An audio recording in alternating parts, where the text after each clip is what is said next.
Hello student, कैसे हैं आप सब। तो स्वागत है आप सबका फिर से हमारे यूट्यूब चैनल हिंदी क्लासेस में। तो जैसा कि आप लोग देख रहे हैं, ये आपका क्लास 9th का वीडियो रहने वाला है। ठीक है, किसके लिए? क्लास 9th के बच्चों के लिए ये साइंस का वीडियो रहने वाला है। तो प्लीज़ वीडियो को शुरू से लेकर अंत तक देखिएगा। चैनल पर न्यू है तो चैनल को सब्सक्राइब कर लीजिए, बेल नोटिफिकेशन को ऑन कर दीजिए और अपने जितने भी फ्रेंड्स हैं आपके, तो उनको भी ये वीडियो शेयर कर दीजिए। ठीक है, और ये आपका वायरल प्रश्न पत्र रहने वाला है। ठीक है, जिसमें आपको पता होगा आपका ये जो क्वेश्चन पेपर होगा फुल ऑब्जेक्टिव होगा। क्लास 9th का टोटली ऑब्जेक्टिव होता है और 40 क्वेश्चन पूछा जाएगा और 1.5 घंटा आपको टाइम दिया जाएगा। तो ये तो कुछ जनरल इंस्ट्रक्शन है, तो चलिए उसको नहीं पढ़ते हुए, लेकिन चलिए जल्दी से वीडियो को शुरू करते हैं। क्या बोल रहा है? स्वचालित वाहनों में एक यंत्र लगा होता है जो उसके द्वारा तय की गई दूरी को प्रदर्शित करता है। उस यंत्र को क्या कहते हैं?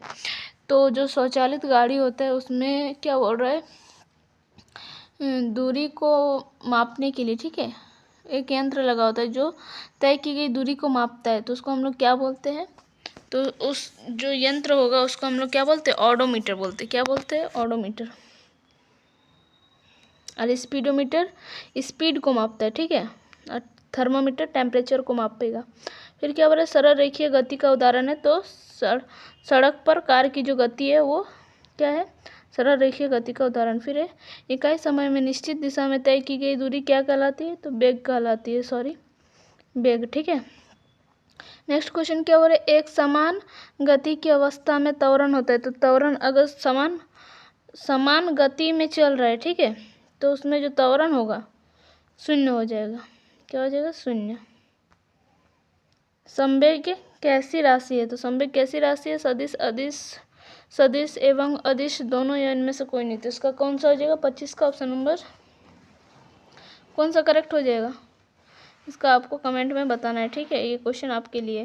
फिर क्या बोल रहा है? सभी वस्तुएं अपनी अवस्था में परिवर्तन का विरोध करती है, यह गुण कहलाता है। तो ये जड़त्व का नियम है। ठीक है, ऑप्शन नंबर बी जो है करेक्ट। फिर संवेग का ऐसा मात्रक होता है। संवेग का ऐसा मात्रक क्या होगा आपका? केजी मीटर पर सेकेंड। ठीक है, ऑप्शन नंबर जो ए है आपका करेक्ट हो जाएगा। क्या बोल रहा है? यदि दो वस्तुएं ए और बी के द्रव्यमान क्रमशः 6 kg और कितना है? 34 kg है, तो जिसका वजन ज़्यादा होगा उसका जड़त्व भी ज़्यादा होगा। तो इसके हिसाब से आप देख सकते हैं, तो बी का जड़त्व ज़्यादा है एज़ कम्पेयर टू ए। तो अब देखते हैं कौन सा ऑप्शन सही है। ए का जड़त्व बी से अधिक है, ऐसा नहीं है। बी का जड़त्व अधिक है ए से। ठीक है, हाँ, तो ये करेक्ट है। ऑप्शन नंबर बी जो है डायरेक्ट मिल गया आपको करेक्ट। फिर बोल रहे न्यूटन का कौन सा गति का जो नियम है वो क्या बोल रहा है? गति का वास्तविक नियम है वो पूछ रहा है। तो न्यूटन का प्रथम नियम गति नियम, या फिर न्यूटन का द्वितीय गति नियम, या तृतीय, या इनमें से कोई नहीं। तो न्यूटन का जो तृतीय गति नियम होता है ना, उसी को क्या कहते हैं? वास्तविक गति नियम। ठीक है, पृथ्वी का गुरुत्वाकर्षण त्वरण जो होता है स्मॉल जी, जिसको हम लोग क्या बोलते हैं? स्मॉल जी का मात्रा पूछ रहा है। ठीक है, तो एक्सेलरेशन ड्यू टू ग्रेविटी, ये जो होता है त्वरण का जो मात्रक होता है वही इसका होता है। ठीक है, क्योंकि ये भी त्वरण ही है एक। फिर क्या हो रहा है? पृथ्वी सूर्य के चारों ओर चक्कर लगाती है, यह किस बल के कारण होता है? तो गुरुत्वाकर्षण बल के कारण पृथ्वी सूर्य के चारों ओर चक्कर लगाती है। ठीक है, नेक्स्ट क्वेश्चन की ओर बढ़ते हैं हम लोग। क्वेश्चन नंबर आपका कितना देखेंगे अब? 30 नंबर। यदि दो वस्तुएं के बीच की दूरी को आधा कर दिया जाए तो उनके बीच गुरुत्वाकर्षण बल किस प्रकार बदलेगा? 4 गुना बढ़ जाएगा, 2 गुना बढ़ जाएगा, या 2 गुना घट जाएगा, ये 4 गुना घट जाएगा, या 2 गुना घट जाएगा। तो क्या हो जाएगा इसका करेक्ट?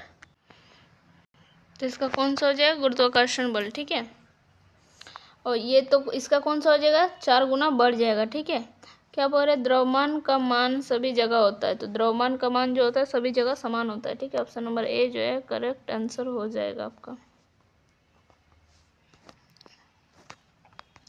नेक्स्ट क्वेश्चन की ओर बढ़ते हैं। एक चित्र दिया गया है, इसमें क्या बोल रहे हैं? ये जो कण है किस अवस्था में? ठीक है, ठोस अवस्था, द्रव अवस्था, और या फिर आपके क्या बोलते हैं प्लाज्मा या गैस।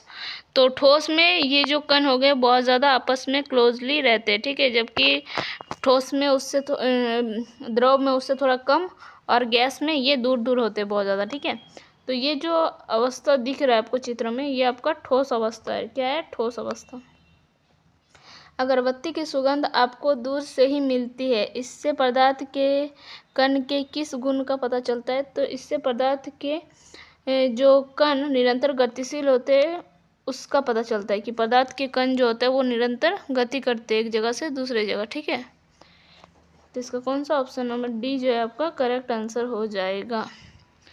नेक्स्ट क्वेश्चन का चलते हैं। क्या बोल रहा है? निम्नलिखित में किस पदार्थ का विसरण की गति तेज होगा? तो विसरण का गति सबसे तेज किस में होगा? गैस में, फिर होगा लिक्विड मतलब द्रव, फिर होगा ठोस। ठीक है, तो सबसे तेज बोल रहा है तो किस में होगा आपका?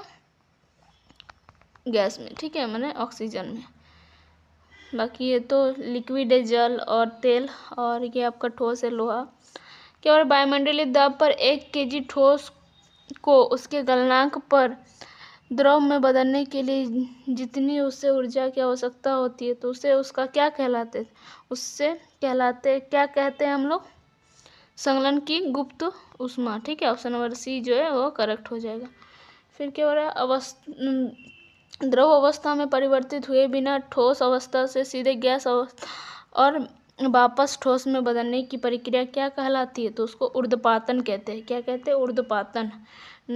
जो क्या करता है, जो द्रव होता है वो क्या होता है, द्रव अवस्था में होता ही नहीं, ठोस अवस्था डायरेक्टली किस में कन्वर्ट हो जाता है? आपके गैस अवस्था में। ठीक है, और फिर गैस से फिर वो ठोस में परिवर्तित हो जाता है, लेकिन वो गैस अवस्था में परिवर्तित नहीं होता है, तो इस अवस्था को ऊर्ध्वपातन कहते हैं। फिर क्या बोल रहे? क्वथनांक से कम ताप पर द्रव के वाष्प में परिवर्तित होने की प्रक्रिया क्या कहलाती है? तो उसको वाष्पीकरण कहते हैं। ठीक है, अब बोल रहा 0 डिग्री जो सेल्सियस होता है बराबर होता है, केल्विन में पूछ रहा है, तो 0 डिग्री सेल्सियस जो होता है वो 27 जो होता है 273 केल्विन के बराबर होता है, 273 केल्विन की। ठीक, फिर बोल रहा है डाल्टन के जो परमाणु सिद्धांत का जो नियम था, ठीक है, उसके क्या बोल रहे? उनमें से निम्नलिखित में से कौन बिंदु द्रव्यमान संरक्षण के नियम की व्याख्या करता है? तो द्रव्यमान संरक्षण के नियम में क्या बताया गया था कि जो परमाणु जो अविभाजित सूक्ष्म कण होते हैं, जिसका ना ही केमिकल जो रिएक्शन होता है रासायनिक अभिक्रिया के द्वारा ना ही उसका निर्माण किया जा सकता है और ना ही उसका विनाश किया जाता है। तो इसका ऑप्शन नंबर किस में दिख रहा है आपको? सी में दिख रहा है ये डिफिनेशन। इसी को बोलते हैं द्रव्यमान संरक्षण का नियम। ठीक है, तो 22 का आपका सी करेक्ट हो जाएगा। फिर क्या हो रहा है क्वेश्चन नंबर 23, ऑक्सीजन के परमाणु द्रव्यमान 16U है, इसका अर्थ है क्या है? ऑक्सीजन का एक परमाणु कार्बन 12 परमाणुओं के द्रव्यमान के 1/12 भाग से 16 गुना भारी है। इसको 16U का मतलब ये है। ठीक है, तो इसका बी जो है करेक्ट हो जाएगा। नेक्स्ट क्वेश्चन देखते हैं, क्वेश्चन नंबर 24।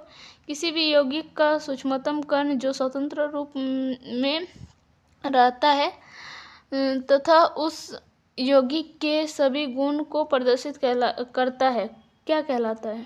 तो वो क्या कहलाता है आपका? अणु कहलाता है। ठीक है, नेक्स्ट क्वेश्चन के निम्नलिखित में से कौन सा यौगिक क्या है? चतुर्परमाणुक है। तो चतुर्परमाणु में 4 किसमें परमाणु है?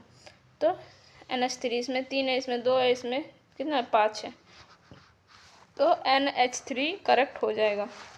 अब बोल रहे 16 ग्राम जल को मोल में बदले, तो मोल का नंबर ऑफ मोल्स का फॉर्मूला क्या होता है? नंबर ऑफ मोल्स निकालने का गिवन मास जो दिया है आपका बस बट्टा मोलर मास। ठीक है, तो गिवन मास आपका कितना है? 36, और मोलर मास किसका निकालना है? वो H2O का मोलर मास जो होता है उसका मास नंबर होता है। H2O को कैसे लिखते हैं?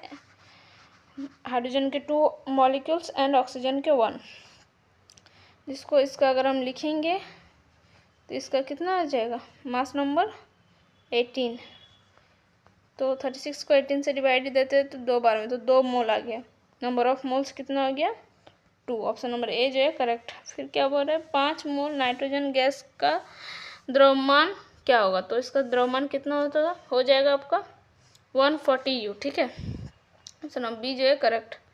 फिर कोशिका का बिजली घर क्या है, तो कोशिका का पावर हाउस किसको कहते हैं, तो माइटोकॉन्ड्रिया को कहते हैं। ठीक, ऑप्शन नंबर डी करेक्ट। निम्नलिखित में से किस कोशिका अंग का डीएनए एंड राइबोसोम होता है, तो किसका डीएनए राइबोसोम होता है, तो माइटोकॉन्ड्रिया का ही डीएनए एंड राइबोसोम होता है।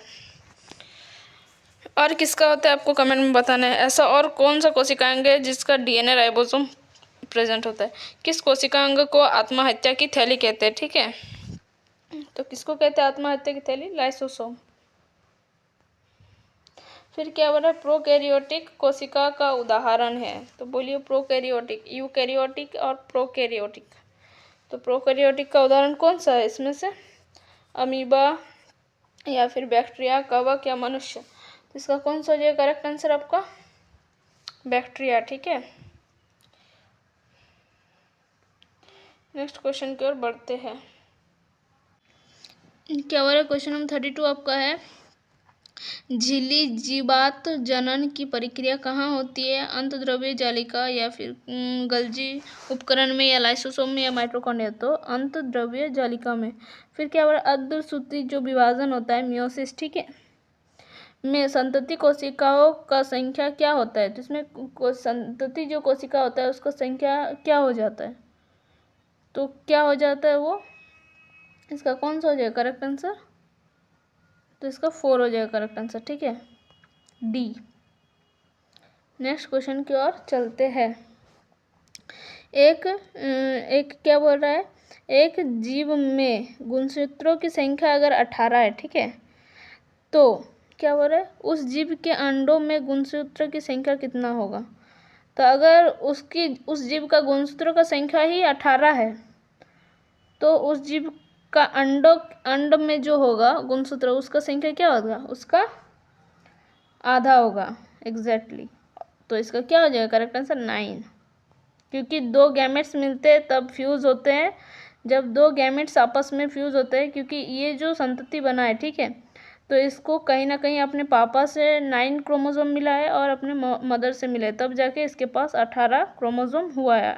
ठीक है, तो वैसे ही तो इसके अंड में फिर क्या होगा, अगर ये मेल हो चाहे फीमेल हो, फीमेल है क्योंकि अंड में बोल रहा है, तो इसके पास 9 होगा, तो इसके अंड में 9, क्योंकि जो गैमेट्स होता है उसका नंबर हाफ होता है किससे, जो उसका जाइगोट होता है उसके नंबर से, ठीक है, जो भ्रूण होता है उससे। फिर नेक्स्ट क्वेश्चन की ओर देखते हैं, क्योंकि गैमेट्स क्या होता है n होता है, जबकि जाइगोट क्या होता है 2n होता है, आपको हमेशा याद रखना है। फिर क्या हो रहा है, पौधे में जल एवं खनिज लवण का संवहन कौन करता है, एक तो होता है पौधे में जल और खनिज लवण का संवहन कौन करता है, और एक भोजन का। तो जल और खनिज लवण कौन लेके जाता है पौधे तक, बोलिए इसका कौन सा हो जाएगा आपका, जाइलम या फ्लोएम, ये दोनों का ही काम है, ठीक है ना, करेक्ट बोल रहा है ना, क्या हो जाएगा इसका करेक्ट आंसर, जाइलम। और भोजन का परिवहन कौन करता है, फ्लोएम। ठीक है, रक्त एक उत्तक है, तो रक्त एक तरल संयोजी उत्तक होता है, ठीक है, option number C correct answer.